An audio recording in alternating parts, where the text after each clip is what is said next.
Today, let's confront a reality that many ignore. The devil is real, and his goal is to pull us away from God. The Catholic Bible warns us of his tactics, yet we fall for them time and time again. The devil doesn't need to show up with horns and a pitchfork. He deceives us subtly, often in ways we don't expect. First, let's talk about deception. In Genesis 3:1, the devil doesn't force Eve to sin. Instead, he makes her doubt God's words, twisting them to plant a seed of rebellion. He asks, "Did God really say?" Today, he does the same with us, making God's commandments seem restrictive, even unfair. By casting doubt, he opens the door to sin. Every time we question God's authority or goodness, we give the devil an entry point into our lives. Another key tactic: the devil attacks our minds. 1 Peter 5:8 warns that he prowls around like a roaring lion. He doesn't let up. The devil takes our weaknesses, anger, pride, greed, and amplifies them, making it hard for us to resist. He knows our weak spots better than we do, and he doesn't stop until we give in. The devil also loves to disguise sin as something appealing.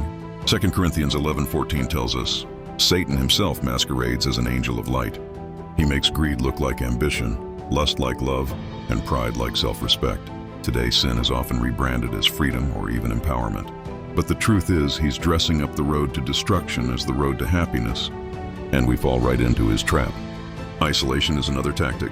In Matthew 4, the devil waits until Jesus is alone in the desert to tempt him. When we're isolated from faith, community, or accountability, we become easy targets. The devil knows our spiritual weaknesses and uses secrecy to lead us astray. That's why confession, community, and prayer are crucial. They keep us anchored to God's truth. Lastly, the devil uses shame and guilt to keep us down. Revelation 12:10 calls him the accuser. After we sin, he convinces us we're beyond forgiveness. He tries to make us believe that our sins are too great for God's mercy, pushing us further from God. But this is his biggest lie. The truth is that no matter what we've done, God's forgiveness is always there for us.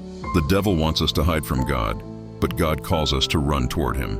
The Bible warns us of these tactics, and we must take them seriously. The devil's tricks are real and they work. As James 4:7 says, "Submit yourselves therefore to God.